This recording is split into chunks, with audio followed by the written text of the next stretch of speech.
two small hands, dirty, trembling, holding a water bottle like it was the last thing on earth. The ground temperature hit 120 degrees. Heat waves rose from the cracked dirt like ghosts. And there, in the middle of nowhere, a little girl knelt beside a man who had stopped moving. She tilted the bottle. Water dripped onto his cracked lips. One drop, then another. Sometimes, the greatest miracles come from the smallest hands. And sometimes, the child the world forgot becomes the one who saves the people protecting it. Who was she? Why was she here? And what she did next would leave an entire police force in stunned silence. Before we continue, hit like and subscribe. Drop your country in the comments. I love seeing where our stories reach. Phoenix, Arizona. July. The city burned under a merciless sun, and the asphalt could fry an egg in seconds. Out past the highways, beyond the last gas station, the industrial wasteland stretched like a forgotten cemetery of rust and concrete. Grace was 9 years old. She lived under an overpass near the abandoned factories, where the shadows offered the only mercy from the heat. Her skin was sunburned and peeling. Her hair tangled into knots she had stopped trying to fix. Her sneakers had holes, and her dress hung loose on her thin frame. 8 months ago, her mother died. Sickness, they said. No relatives came forward. The foster home they put her in was worse than the streets, so she ran. She had been running ever since. Every day was the same. Wake before dawn. Search for aluminum cans. Trade them for coins. Find food behind restaurants. Find water wherever she could. Avoid the dangerous ones who roamed at night. She carried one item like a treasure, a small plastic water bottle, half full, tucked inside her jacket. Her mother's last words echoed in her mind every time she looked at it. Water is life, baby. Never waste it. Never let go of it. That morning, Grace wandered farther east than usual. The junkyard closer to town had been picked clean, so she followed the dirt road toward the old container yard. The silence there was heavy. No birds, no cars. Just the hum of heat rising from the ground and the distant clang of metal expanding under the sun. She wiped the sweat from her forehead, squinting against the glare. Her throat was dry, but she refused to drink. Not yet. She had learned to wait. She did not know that waiting would end very soon. The sound came first. Weak. Almost like a wounded animal. Grace froze, her hand still gripping a crushed soda can. She tilted her head, listening. The wind carried nothing but heat. Then it came again. A low moan. Human. Her instincts screamed at her to leave. Strangers meant danger. That was the first rule of surviving alone. She turned to walk away, but the sound repeated, this time followed by something else. A faint whimper. Not human. Animal. Grace hesitated. Her heart pounded against her ribs. Every lesson she had learned told her to run, but something deeper, something her mother had planted inside her, refused to let her move. She crept toward the noise, staying low behind the rusted containers. The sun beat down on her back like a furnace. Sweat dripped into her eyes, blurring her vision. She blinked it away and kept moving. Then she saw them. A man in a police uniform lay slumped against a metal pole, his hands bound behind him with heavy rope. His head hung forward, chin resting on his chest. His skin was red and blistered from the sun. Beside him, 2 German shepherds lay on their sides, chains wrapped around their necks, and bolted to the same pole. Their tongues hung out, dry and pale. Their breathing was shallow, their ribs visible with each weak rise and fall. No shade, no water, left to die. Grace's legs trembled. She could run. She could pretend she never saw this. No one would ever know. But she looked at the dogs. She looked at the man, and she stepped forward. Grace pulled the water bottle from her jacket. Her hands shook as she unscrewed the cap. This was everything she had. Her survival for the next 2 days. Her mother's voice whispered in her mind. And she made her choice. She knelt beside the officer first. His lips were cracked and bleeding. She tilted the bottle and let a small stream fall into his mouth.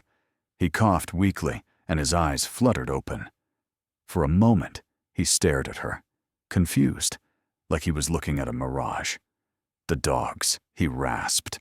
His voice was barely a whisper. Save them first. Grace nodded and turned to the 2 shepherds. The larger one, a male with a dark coat, lifted his head slightly when she approached. She poured water into her cupped palm and held it to his mouth. He licked weakly, his dry tongue scraping against her skin. The second dog, smaller with tan markings, could barely move. She dripped water directly onto his tongue, watching his throat struggle to swallow. "It's okay," she whispered to them. "I won't leave you." The larger dog's tail moved once, just a small twitch, but it was enough. Grace looked at the ropes binding the officer. She pulled at them, but they were too tight, too thick. Her small fingers couldn't find any give. She checked his pockets, hoping for a knife or keys. Nothing. His radio was there, but when she pressed the button, only static answered. Dead battery. She scanned the area. Empty dirt, rusted containers, a dirt road leading to the highway, maybe half a mile away. She could see the shimmer of passing cars in the distance. The officer's eyes were closing again. The dog's breathing grew weaker, and her water bottle was almost empty. She looked at the road, then back at them. If she left to find help, they might die before she returned. If she stayed, they would all die together. Grace bit her lip until she tasted blood. She pulled off her thin jacket, poured the last drops of water onto it, and draped it over the dogs' heads to cool them. Then she made a decision that would change everything. 6 hours earlier, the Phoenix Police Department was already in chaos. Detective Rachel Adams stood in front of a whiteboard covered with maps, photos, and red string connecting locations. Officer Daniel Harris had missed his check-in the night before. His patrol car was found abandoned on a dirt road outside the city, doors open, engines still running. His radio, wallet, and phone were gone. And so were his 2 K9 partners, Rex and Shadow. Daniel was not just any officer. For the past 4 months, he had been working undercover, tracking a human trafficking ring operating in the Arizona desert. He had gotten close. Too close. Rachel knew Daniel like a brother. They had graduated from the academy together, worked countless cases side by side. He never missed a check-in. Never. If they took the dogs too, this wasn't random, she said to her team. Someone wanted to send a message, or eliminate a witness. The search radius covered hundreds of square miles of desert and industrial wasteland. Helicopters, ground units, every available resource. But the desert was vast, and the sun was unforgiving. Rachel glanced at the clock on the wall, 14 hours since his last contact. In this heat, a person without water could survive maybe 6 more hours, 8 at most. "We might already be too late," one of her officers muttered. Rachel's jaw tightened. "I don't accept that." Back at the container yard, time moved like poison through veins. Grace had done everything she could. She found a piece of cardboard and propped it against the pole to create a sliver of shade. It barely covered the dogs' heads, but it was something. The officer drifted in and out of consciousness, his breathing shallow and uneven. The sun climbed higher. The air turned thick, almost solid. Grace felt her own body weakening. Dizziness crept into her vision, and her tongue stuck to the roof of her mouth. But she did not cry. Her mother had taught her that tears cost water. When you cry, you lose strength. When you smile, you find it. She talked to the dogs to keep them awake. She told them about her mother, about the apartment they used to live in, about the stars she watched from the overpass at night. The larger dog kept his eyes on her, listening. Then, from somewhere far away, she heard it. The faint rumble of an engine. Someone was coming. Grace ducked behind a container, pressing her back against the hot metal. The engine sound grew louder, then stopped. A door slammed. Footsteps crunched on gravel. She peered around the corner and saw a man walking toward Daniel and the dogs. He was not wearing a uniform. He wore jeans, a black t-shirt, and sunglasses. His boots kicked up dust with every step. He pulled out a phone and made a call. Grace strained to hear. "They're still alive," he said. "You want me to finish it now or wait until dark?" Grace's blood turned cold. This was not a rescuer. This was the enemy. The man hung up and reached into his back pocket. A knife glinted in the sunlight. He crouched beside Daniel, grabbing his hair and lifting his head. Rex reacted first. Despite his weakness, the dog let out a low, rumbling growl, baring his teeth. The man jerked back, cursing. "Stupid mutt! You're next!" Grace's mind raced. She needed a distraction. Her eyes scanned the ground and landed on a rusty metal pipe. She picked it up, her hands trembling, and hurled it at a stack of old barrels 20 feet away. The crash echoed across the yard.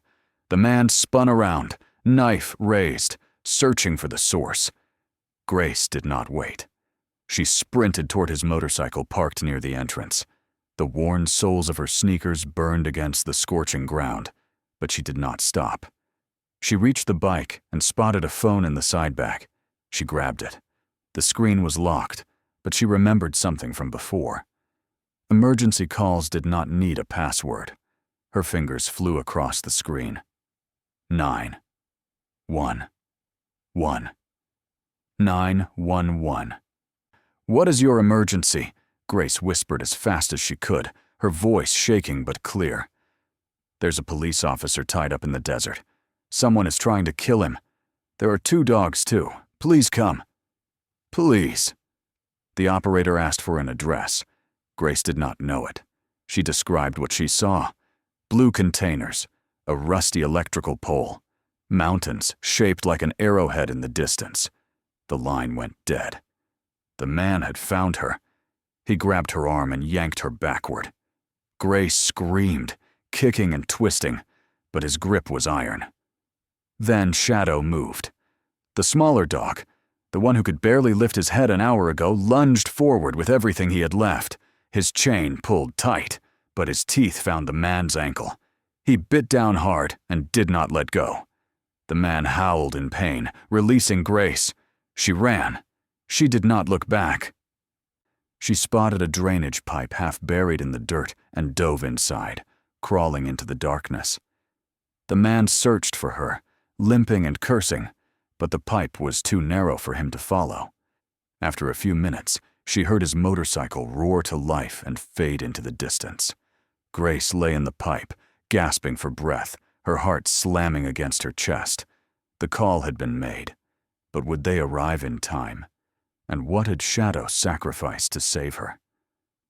The 911 call hit the Phoenix Dispatch Center like a lightning bolt. Within seconds, the recording was flagged and forwarded to Detective Rachel Adams. She listened to it 3 times, her face growing paler with each replay. A child's voice, trembling but determined. A police officer tied up. 2 dogs, blue containers, mountains shaped like an arrowhead. "That's the Eastern Industrial Zone," one of her officers said, pulling up a map. "There are 3 locations matching that description." Rachel was already moving. "Split into 3 teams. I want helicopters in the air now, and someone trace that phone." The technical unit worked fast. The call came from a prepaid burner phone, untraceable to any owner, but they pinpointed the cell tower. Southeast quadrant, near the old container depot. 4 patrol cars and 1 helicopter launched simultaneously. Rachel rode in the lead vehicle, her knuckles white against the door handle. 18 hours now. Daniel had been missing for 18 hours. As they raced toward the location, Another report came through the radio. A motorcycle had been spotted fleeing the industrial area at high speed. Highway patrol gave chase. "Cut him off at Route 17, Rachel ordered. "Don't let him escape." The pursuit lasted 4 minutes. The rider tried to weave through traffic, but a spike strip ended his run. He went down hard, skidding across the asphalt. When officers pulled him up, they found a knife in his pocket and fresh bite marks on his ankle. Dog bites. Rachel's heart hammered. "Where is Officer Harris?" The man spat blood and said nothing. She leaned in close. "You have exactly 10 seconds to tell me where he is, or I will make sure you never see sunlight again." He laughed. "You're too late. The boss is already cleaning up." Rachel grabbed her radio. "All units. Full speed to the Southeast Depot. Suspect confirmed. Officer may still be alive. Move." The helicopter pilot's voice crackled through. "Detective, I have visual on movement near the southern container cluster. Looks like a small figure. Could be an animal. Could be a person." Rachel's breath caught. The child from the call. "Get closer. Do not lose sight." The cars tore through the desert, dust clouds rising behind them. 10 minutes out. Maybe 8 if they pushed harder. But Rachel knew the math. In this heat, 8 minutes could mean the difference between life and death. She stared at the horizon, willing the distance to shrink. Somewhere out there, a little girl was fighting a battle no child should ever face. Grace heard the helicopter before she saw it. The rhythmic thumping cut through the silence, growing louder with each passing second. She crawled out of the drainage pipe and looked up. A dark shape moved across the sky, circling like a hawk, searching for prey. Hope exploded in her chest. They came. They actually came. She ran back toward Daniel and the dogs, waving her arms at the sky. The helicopter dipped lower, and she saw a figure inside pointing at her. They had spotted her. But the helicopter could not land. The ground was too uneven, cluttered with debris and rusted metal. Instead, something dropped from above. A black box tumbled through the air and hit the dirt a few feet away. Grace grabbed it. A radio. Static crackled, then a woman's voice came through, clear and urgent. "This is Detective Rachel Adams. Can you hear me? Who is this?" Grace pressed the button, her fingers shaking. "My name is Grace. The policeman is here. He's really hurt. The dogs too. Please hurry." "Grace, you're very brave. Help is coming. Can you tell me exactly where you are?" "By the blue containers. There's a metal pole. They're tied to it. Stay with them, Grace. We're 10 minutes away. Can you do that?" "Yes." Rachel's voice softened. "You did good, sweetheart. Just hold on a little longer." Grace clutched the radio and ran back to Daniel. His eyes were closed, his chest barely moving. She knelt beside him and held his hand. It was hot. Too hot, like touching a stove. "Help is coming," she whispered. "You have to stay awake. Please." Rex lifted his head and looked at her. His eyes were dull, but something in them seemed to understand. He let out a weak whine, and Grace stroked his fur. "You too," she said. "Both of you. Don't give up." She told them about the helicopter, about the detective on the radio, about how everything would be okay. She did not know if she believed it. But she kept talking because silence felt like surrender. Minutes passed. The helicopter continued circling overhead, a guardian angel made of metal and noise. Grace kept her eyes on the horizon, searching for dust clouds, for flashing lights, for any sign of rescue. Then Rex growled. It was low, barely audible, but Grace felt it vibrate through the ground. His ears flattened against his head, and his eyes locked onto something behind her. She turned slowly. A figure stood at the edge of the container yard. Not a police officer, not a rescuer. A tall man in a dark suit, watching her from 50 feet away. He was not the same man from before. This one was older, calmer, more dangerous. Grace's hand tightened around the radio. She pressed the button. Someone's here. A man. He's watching us. Rachel's voice came back instantly, sharp with alarm. Grace, hide! Get out of there now! But before Grace could move, the radio crackled and died. The signal was gone. The man started walking toward her, and Rex, despite the chains, despite the exhaustion, rose to his feet. Vincent Blackwell stepped out from the shadow of the containers, his polished shoes crunching against the gravel. He wore a tailored suit despite the brutal heat, and his face showed no expression. Just cold, calculating emptiness. He was not here by accident. When his man failed to check in, when the police scanner lit up with chatter about the industrial zone, he knew someone had to clean up the mess personally. Well, he said, his voice smooth as silk over broken glass. This is unexpected. A little rat ruined months of work. Grace backed away, her legs shaking. She positioned herself between Vincent and Daniel, between Vincent and the dogs, a child standing against a monster. "You're the one who hurt them," she said. Her voice cracked, but she did not run. Vincent tilted his head, studying her like a curiosity.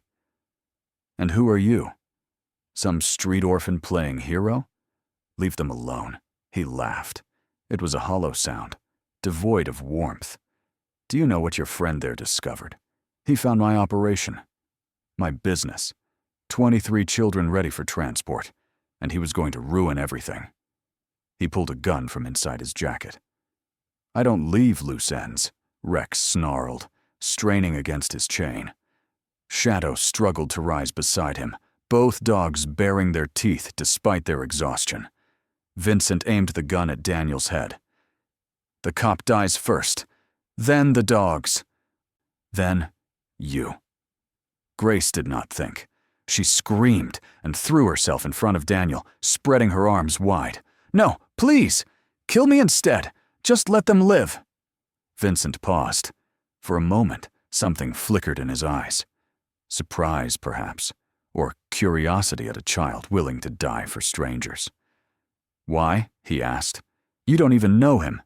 "Because he's good," Grace said, tears streaming down her face. "And you're not, and someone has to stop you." Vincent raised the gun toward her. Then the sirens came. Red and blue lights burst over the horizon, slicing through the heat haze. The helicopter dropped lower, its spotlight sweeping across the yard. Vincent's jaw tightened. He had seconds to decide. He turned and ran toward a black SUV hidden behind the far containers. A single shot rang out as he fled, not aimed at Grace, aimed at nothing. A warning, a promise that this was not over. The cavalry had arrived, but barely in time. Tires screamed against dirt. Doors flew open before the vehicle stopped moving. Rachel was the first to reach them, her boots pounding across the ground. She dropped to her knees beside Grace, pulling the girl into her arms. "Are you hurt? Are you okay?" Grace nodded against her shoulder, unable to speak. For the first time in 8 months, someone was holding her like she mattered. Paramedics swarmed Daniel. They checked his pulse, started an IV, shouted words Grace did not understand. One of them looked up and gave a thumbs up. He's alive. Severe dehydration, heat stroke, but he's alive. Veterinary responders rushed to Rex and Shadow. They wrapped cooling blankets around the dogs, administered fluids through needles in their legs. Shadow's tail twitched weakly. Rex kept his eyes on Grace, watching her even as strangers worked to save him. Vincent's SUV had vanished into the desert. But that was a problem for later. Right now, they were alive. All of them. Phoenix General Hospital. Fluorescent lights. The smell of antiseptic. Grace sat in a plastic chair outside the emergency room, a thin blanket wrapped around her shoulders. Someone had given her a juice box, but she had not opened it. She just stared at the wall, replaying everything in her mind. Rachel returned from making calls and sat beside her. For a long moment, neither of them spoke. Grace, Rachel finally said, her voice gentle. Where do you live? The girl did not answer right away. She picked at a thread on the blanket, avoiding eye contact. Nowhere. What about your parents? My mom died 8 months ago. Grace's voice was flat, rehearsed from telling herself the same truth over and over. I don't have anyone else. Rachel's chest tightened. She had seen a lot in her years on the force. Drug dealers, murderers, monsters in human skin. But this girl, this 9-year-old child who had survived alone on the streets and still found the courage to save 3 lives, broke something inside her. You have someone now, Rachel said quietly. Grace looked up, confused. Before Rachel could explain, a nurse approached. Detective? Officer Harris is stable. The dogs are at the veterinary hospital and expected to recover. Grace exhaled. A small smile crossed her lips. But Rachel noticed something in the nurse's hand. A folded piece of paper. Evidence from Daniel's pocket. A list of names. And one of them would change everything. 3 days passed. Daniel woke in a hospital bed, tubes in his arms, machines beeping beside him. The first thing he saw was sunlight through the window. The second thing he asked about was the girl. Where is she? The one who saved me. Rachel sat in the chair beside him, dark circles under her eyes. She had barely slept since the rescue. She's safe. Social Services has her in a temporary shelter. I want to see her. Rachel hesitated. There was something she needed to tell him, something about the list they found in his pocket. But Daniel was already pushing himself up, wincing against the pain. Dan, you almost died. You need rest. She gave me her last drop of water, he said, his voice rough. A homeless kid, 9 years old. She saved my life and the dogs' lives. I need to thank her. The meeting happened that afternoon.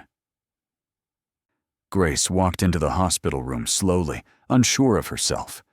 She wore clean clothes now, donated from the shelter, but her eyes still carried the weight of the streets. Daniel looked at her for a long moment. Then he held out his hand. Come here. She approached the bed, and he took her small hand in his. Thank you, he said. Thank you for not walking away. Grace's lip quivered. Your dogs, are they okay? They're recovering. The vet says Rex and Shadow are fighters, just like you. A week later, Grace was allowed to visit the veterinary hospital. When she walked through the doors, Rex was already on his feet, tail wagging so hard his whole body shook. Shadow limped toward her, still weak but determined. She dropped to her knees, and both dogs covered her face in kisses. They remember you, the vet said, smiling. They've been restless all week. I think they were waiting for you. Grace buried her face in Rex's fur, not from sadness, from something she had not felt in 8 months. Belonging. Rachel watched from the doorway, a quiet decision forming in her mind. That night, she began filling out paperwork she never thought she would touch. Meanwhile, Daniel met with the investigation team. His memory was foggy from the dehydration, but he remembered enough. Vincent Blackwell, the trafficking operation, the warehouse location where children were being held.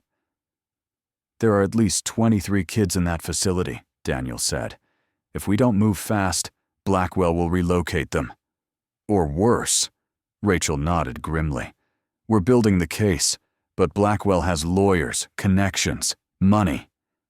We need more than your testimony. What about the list? Rachel pulled out the folded paper from the evidence bag. Names, ages, dates of disappearance, children who had vanished over the past 2 years, all linked to Blackwell's network. One name caught Daniel's eye. Grace M., 9 years old, reported missing November 15th. He frowned. That's impossible. Grace is in protective custody. She's not missing. Rachel's face was pale. Dan, that's the date her mother died. Someone filed a missing persons report on Grace that same day, before she even ran away. The implication hit them both at once. Someone had been hunting Grace, not because of what she saw at the container yard, but because of who her mother was. And Vincent Blackwell was still out there. Rachel dug into the records all night. Grace's mother was named Maria.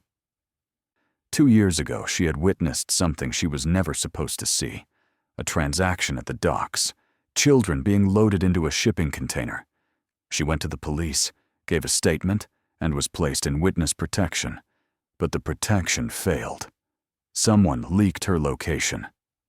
Maria grabbed Grace and ran, living off the grid, moving from city to city, always looking over her shoulder.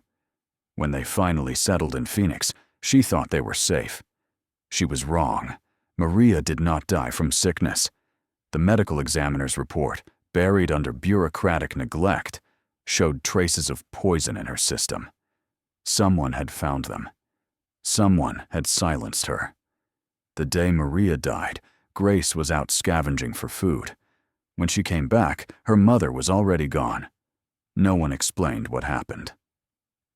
No one cared about a poor woman in a rundown apartment. Grace was shuffled into foster care, and when that became unbearable, she disappeared onto the streets. Vincent Blackwell had been searching for her ever since. Not because she was a witness, because Maria had stolen something before she fled. A flash drive containing financial records, client lists, and enough evidence to bring down his entire empire. And Maria had hidden it somewhere only Grace would know. Rachel brought the information to Daniel. His hands shook as he read the file. "She's not just a random kid who stumbled onto our scene," he said. "She's the key to everything." Blackwell knows it too. That's why he came personally. He wasn't just cleaning up loose ends. He was looking for her. Daniel's jaw tightened. Where is she now? Still at the shelter. But if Blackwell has eyes on her location, it's only a matter of time. We need to move her. Tonight. Rachel was already ahead of him. "I'm filing for emergency protective custody under my name. She stays with me until this is over." At the veterinary hospital, Rex and Shadow paced their kennels restlessly. The staff said they had been agitated all evening, refusing to settle, ears perked toward the windows. Dogs sensed things humans could not. And right now, both K9s sensed danger approaching. That night, a black sedan drove slowly past the shelter where Grace slept. It circled the block twice before disappearing into the darkness. Vincent Blackwell was making his move, and this time, he would not fail. 2 days later, the trap was set. Rachel and Daniel coordinated with federal agents. They knew Vincent would come for Grace. Instead of hiding her, they decided to draw him out.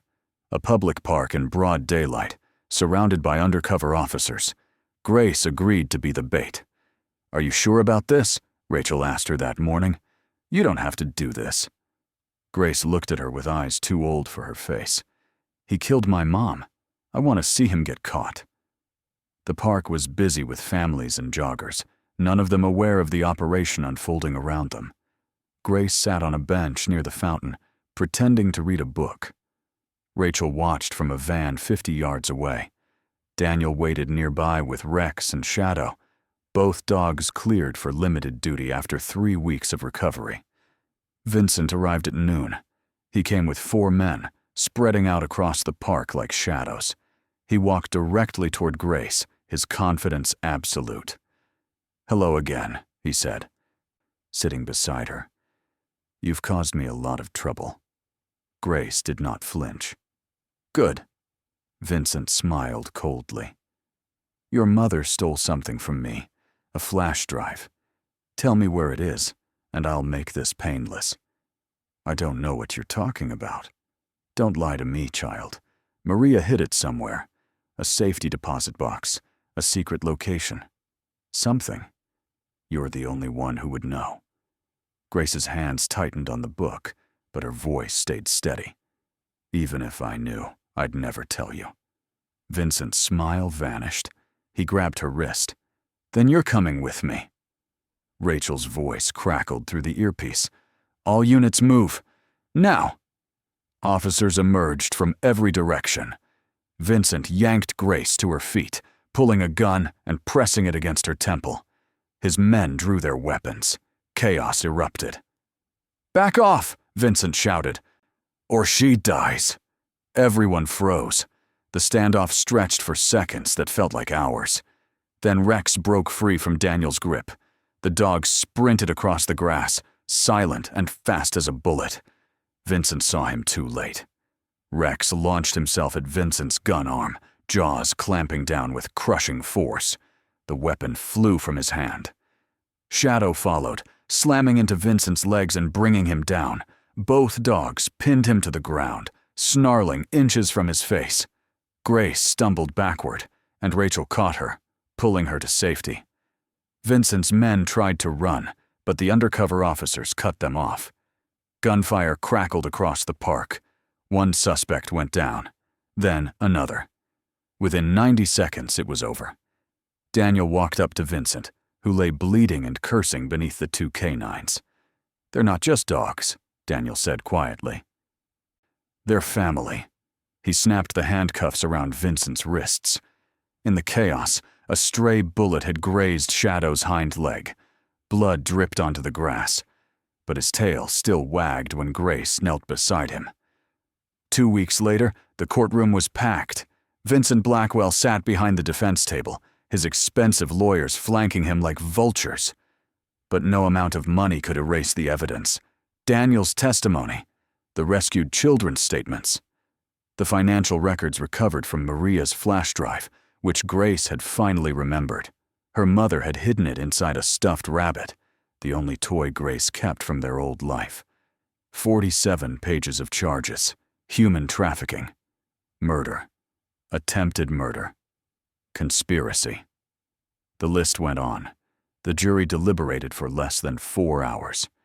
Guilty on all counts. The judge's gavel came down with finality. Life in prison without the possibility of parole. Vincent Blackwell would never see freedom again. In the gallery, Grace sat between Rachel and Daniel. When the verdict was read, she did not cheer. She did not smile. She simply lowered her head and let the tears fall silently. "Mom," she whispered. "He can't hurt anyone anymore." Rachel put an arm around her. Daniel reached over and squeezed her hand. 23 children were rescued from the warehouse, 23 families reunited, and Vincent's entire network collapsed within weeks. The darkness had finally ended. But for Grace, the journey toward light was just beginning. 1 month after the trial, Rachel stood in front of a judge for a different reason. The adoption papers were spread across the desk, signatures required on every page. A lifetime of responsibility condensed into ink and legal language. Rachel's hand did not shake as she signed. Grace watched from a chair nearby, clutching the stuffed rabbit that had once held evidence, but now held only memories. She still could not believe this was real. "Grace," Rachel said, turning to her, "from today on, you have a home. You have someone who will never leave you." She knelt in front of her. "If you want it, I'd like to be your mom." Grace's eyes filled with tears, not the silent kind she had taught herself to cry. These were loud, messy, uncontrollable, the tears of a child finally allowed to feel. "Yes," she whispered. "Yes." Rachel pulled her into an embrace, and for the first time in almost a year, Grace let herself fall apart completely. The house was small, but warm. A 2-bedroom apartment on the quiet side of town, with a yard just big enough for 2 large dogs. Daniel had arranged for Rex and Shadow to retire early from the K9 unit. Their new assignment was permanent. Protect Grace. Love Grace. Be her family. The first night in her new room, Grace could not sleep. She lay in bed staring at the ceiling, listening to the unfamiliar sounds of a home, the hum of the refrigerator, the tick of a clock. The soft breathing of Rex at the foot of her bed and Shadow curled by the door. Rachel appeared in the doorway, checking on her. "Can't sleep?" Grace shook her head. Rachel sat on the edge of the bed and stroked her hair. They did not speak for a while. Words were not needed. Finally, Grace looked up at her. "Rachel?" "Yes, sweetheart." A long pause. The girl's voice came out small, fragile, barely above a breath. "Can I call you Mom?" Rachel's eyes glistened in the dim light. "Yes," she said softly. "You can call me Mom." Mom. One word, 3 letters. But it carried the weight of everything Grace had lost and everything she had found. Rex lifted his head, tail thumping softly against the blanket. Outside the window, the moon glowed silver and gentle, as if Maria herself was watching over her daughter from somewhere far away. Grace's story spread across the country.